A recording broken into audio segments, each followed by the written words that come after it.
Oi, seja bem-vindo para mais um vídeo de processo de pintura com giz pastel oleoso. Acho que esse é um material que eu acabei dando muita atenção durante essa semana.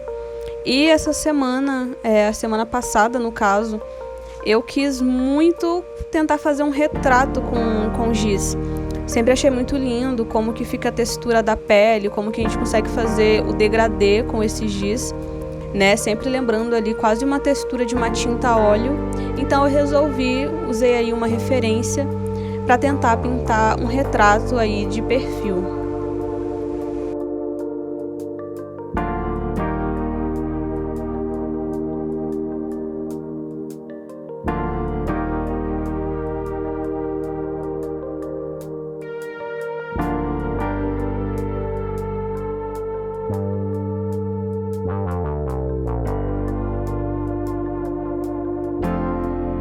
Eu queria muito conseguir passar essa ideia de profundidade que a gente tem no rosto, salientar um pouco as maçãs do nosso rosto, né, que era algo bem presente na referência que eu usei. Então eu deixei algumas partes da pele em branco, pensando ali se eu ia passar, quem sabe, esse rosa bem clarinho nessas partes para fazer essa marcação de luz, ou se eu ia passar branco. Mas eu acabei passando o rosa mesmo, porque eu achei que ia ficar uma transição mais suave desses dois marrons da pele para esse ponto de luz. E algo que foi bem difícil para mim foi, com essa pequena caixa de 16 cores, tentar deixar o tom de pele o mais parecido possível com a referência.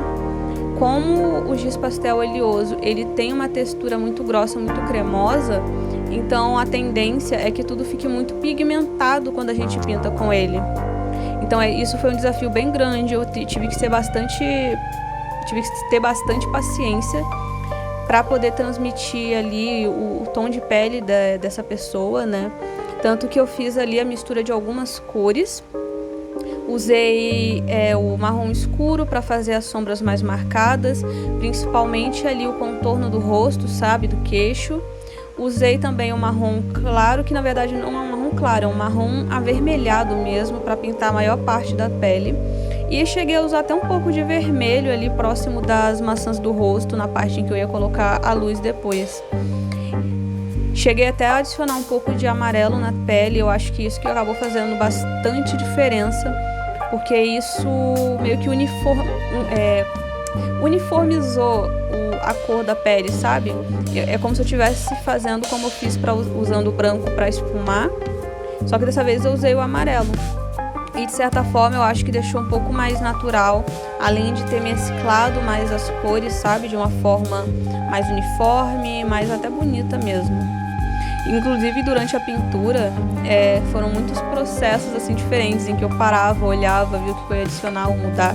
Cheguei inclusive a fazer sumir o brilho no queixo por um tempo, ficou bem suave. Só lá pro final é que aparece mais de novo esse brilho na maçã do rosto, no caso, acho que eu falei queixo. Mas até que acabou dando bastante certo aí essa pintura.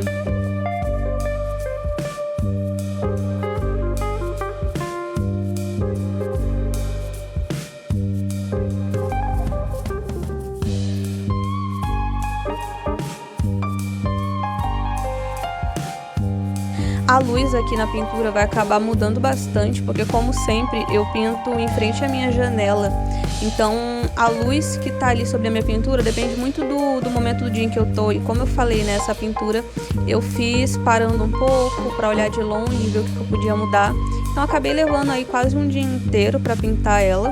Embora, se eu parar para pensar no tempo em que eu fiquei sentada de fato pintando, foi até bem rápido, porque o giz se mescla de uma forma bem simples, sabe? Bem fácil. Então não é tão difícil pintar um retrato com giz.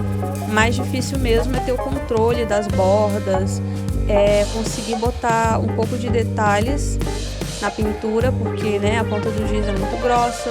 Tudo que você pinta por cima de outra coisa, as cores se mesclam. Então é bem difícil criar alguns detalhes. E é uma coisa que tem que ser feita com muita paciência, pelo que eu percebi enquanto eu estava pintando esse primeiro retrato aí.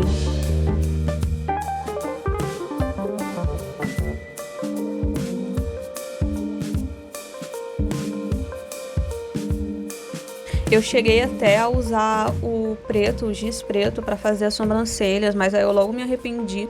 Percebi que ia ficar muito destoante e muito marcado, como se eu estivesse fazendo ali linhas mesmo, sabe? Então eu peguei o marrom para suavizar e achei que acabou ficando mais natural, vai combinar mais com o cabelo depois quando for pintar essa parte.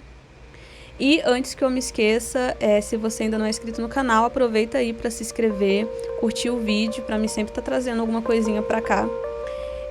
E não esquece aí de comentar alguma coisa, o que você está achando desse processo.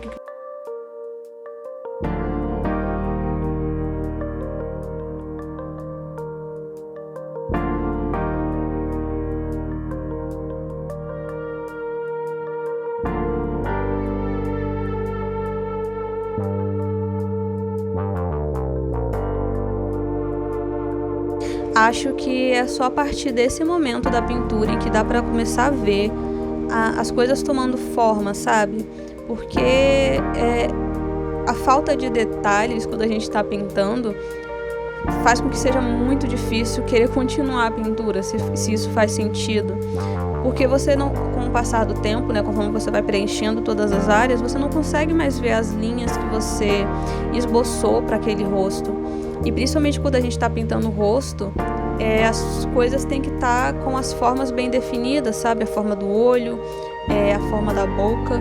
Então, quando essas linhas somem, você começa a ter que usar um pouquinho do seu instinto de olhar para a referência e tentar já pintar direto no papel como que vai ficar. Então, né, a boca foi muito isso.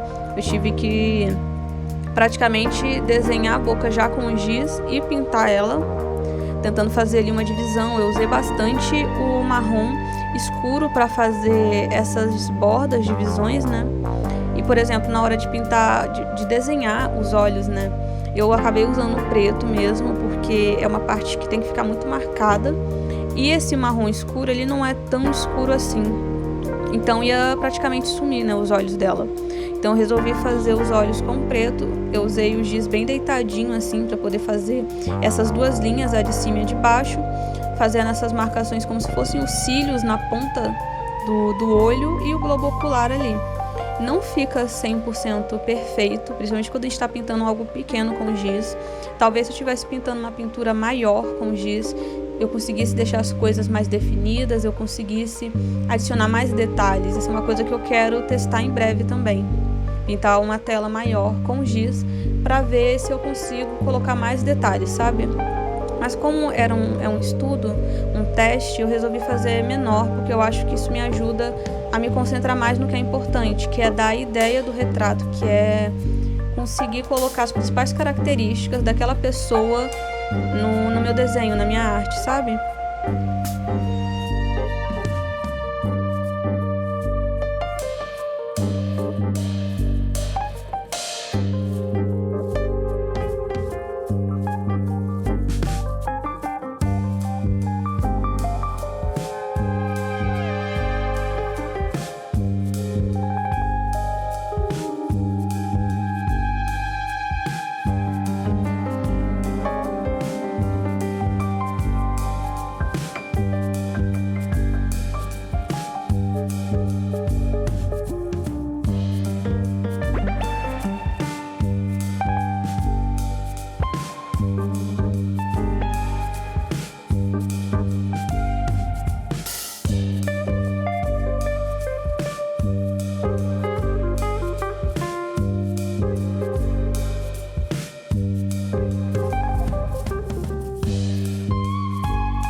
E eu tenho um grande problema de enxergar as linhas que eu tô pintando depois que eu começo a pintar.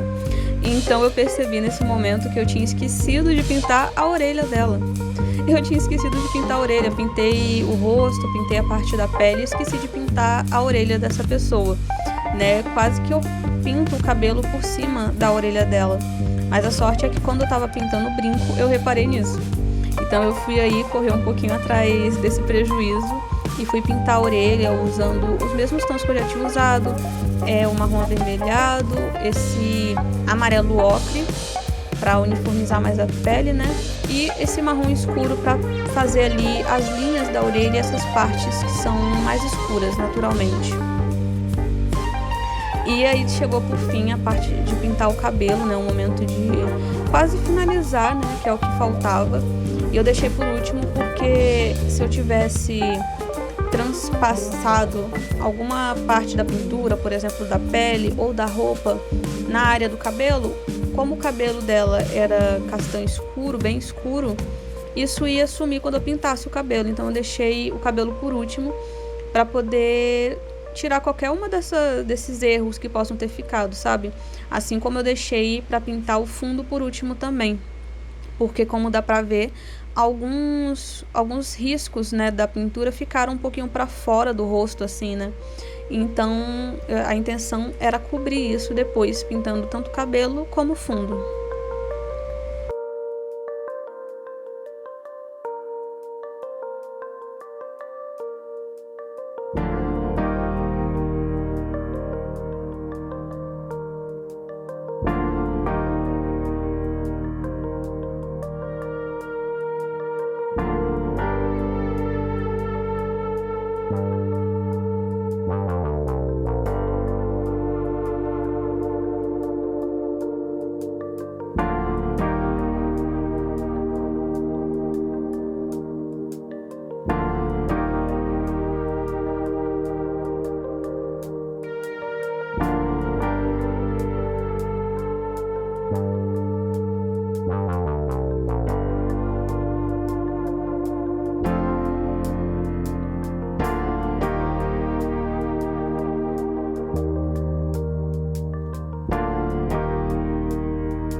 E esse é o resultado desse retrato com giz.